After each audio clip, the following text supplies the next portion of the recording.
Hello everyone, আসসালামু আলাইকুম। তোমাদের সাথে একটা বিষয় নিয়ে একটু কথা বলবো বলে আমি ফোনটা বের করে একটা ভিডিও শুট করা শুরু করতেছি। ব্যাপারটা হচ্ছে যে মেন্টরশিপ কোর্স নিয়ে আমার একটা অবজারভেশন আছে। অবজারভেশনটা হলো যে কিছুদিন যাবত আমি খেয়াল করে দেখছি যে বেশ কিছু মানুষজন মেন্টরশিপ প্রোগ্রাম চালাচ্ছে। অ্যান্ড এটা খেয়াল করছে যে মেন্টরশিপ ব্যাপারটা আমাদের মার্কেটে বা এডুকেশন সেক্টরের মার্কেটে নতুন। সো এই জন্য সবাই মেন্টরশিপ করে টাকা ইনকাম করতে যাচ্ছে। সো এই যে সবাই মেন্টরশিপ করে টাকা ইনকাম করতে যাওয়ার ব্যাপারটা, এর কারণে যারা আসলে পড়াশোনার স্ট্র্যাটেজি নিয়ে অনেক রিসার্চ করেনি, যাদের কাছে অনেক বেশি স্ট্র্যাটেজি নাই, যারা অনেক কিছু জানে না বা যারা স্টুডেন্টকে আসলেই গাইড করতে পারে না, তারাও মেন্টরশিপ প্রোগ্রামগুলো চালাচ্ছে।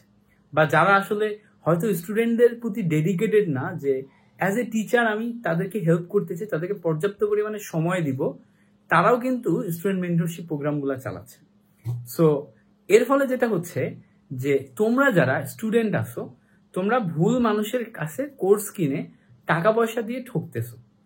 সো এই জায়গাতে একটা খুব ভালো ওয়ার্নিং এর জায়গা আছে যে ভাইয়া, তুমি যখন কোনো একজন মানুষের মেন্টরশিপ কোর্সে ভর্তি হবা, তখন ওই মানুষটার গাইডলাইন ভিডিওসগুলো দেখো, ওই মানুষটা আসলে কিরকম গাইড করতে পারে সেটা দেখো, ওই মানুষটা আসলেও মেন্টালি অনেক স্ট্রং কিনা, ওই মানুষটা আসলেও অনেক স্ট্র্যাটেজিক কিনা সেটা দেখো।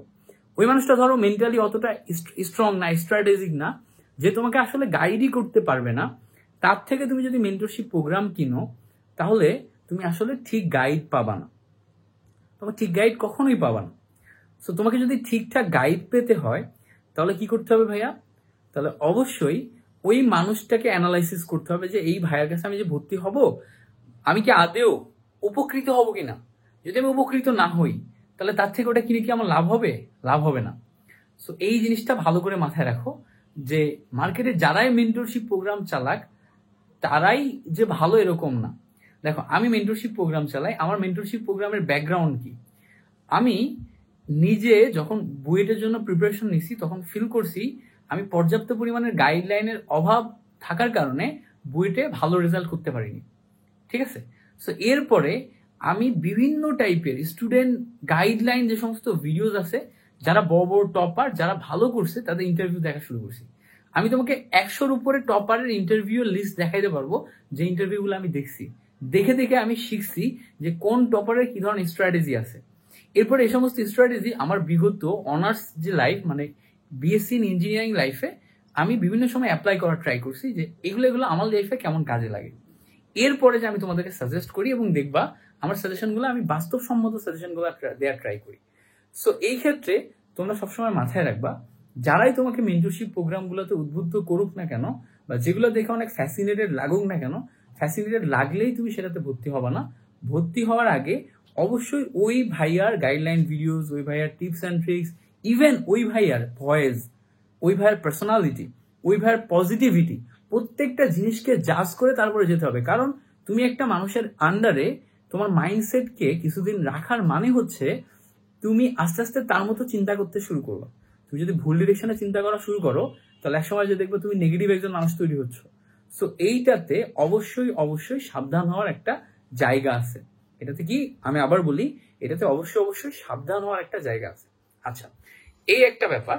আরেকটা ব্যাপার যেটা হচ্ছে এক্সাম ব্যাচ নিয়ে একটা জিনিস দেখতেছি, যে যে কেউ ইউটিউবে চ্যানেল খুলছে, 500-1000 সাবস্ক্রাইবার, এক্সাম ব্যাচ খুলে বসে আছে।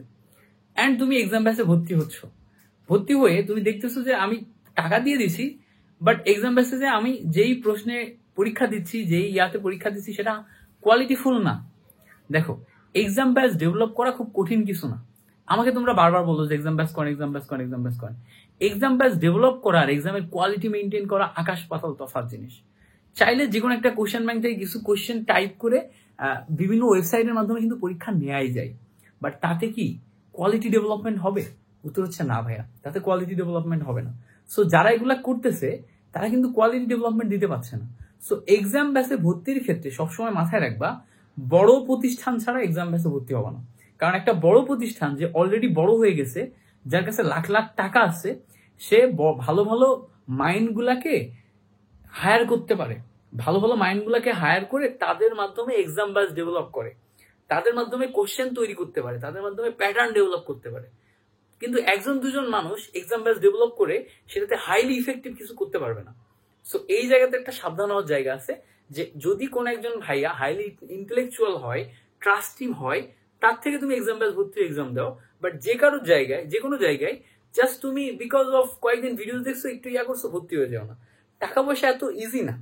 যে কোনো জায়গায় টাকা তুমি ঢালবা কেন? যে কোনো জায়গায় টাকা ঢালার আগে ওই মানুষটার ভিডিওস দেখো, পার্সোনালিটি যাচাই করো, দীর্ঘদিন দেখো। দেখার পরে তোমার যদি মনে হয় যে না আসলে আমি সার্ভিসটা পাবো, দেন তুমি যাও। ইভেন দো সার্ভিস সে ভালো দিচ্ছে, তারপরে তুমি তার নেগেটিভ পজিটিভ রিভিউস দেখো, দেখে ভালো মন্দ যাচাই করে তারপরে তুমি একটা এক্সপেকটেশন নিয়ে যাও। এক্সপেকটেশন বেশি নিজে ঠকাচ্ছে, এক্সপেকটেশন কম নিজে তার চেয়ে বেটার পাওয়া ভালো। ঠিক আছে, এই জিনিসটা সবসময় মাথায় রাখবা। তো থ্যাংক ইউ সো মাচ, তোমাদের কাছে এই দুইটা মেসেজ আমার জন্য দেয়া খুব জরুরি বলে মনে হলো। এই জন্য আমি একটা শর্ট ভিডিও বানিয়ে তোমাদের মোবাইলে সেলফি ক্যামেরা দিয়ে ভিডিও বানাচ্ছি, বানিয়ে তোমাদেরকে দিলাম। সো আশা করি ব্যাপারগুলো তোমরা বুঝতে পারছো, ক্লিয়ার হয়ে গেছো। Thank you so much for watching this video. ভাইয়ের জন্য দোয়া করবা।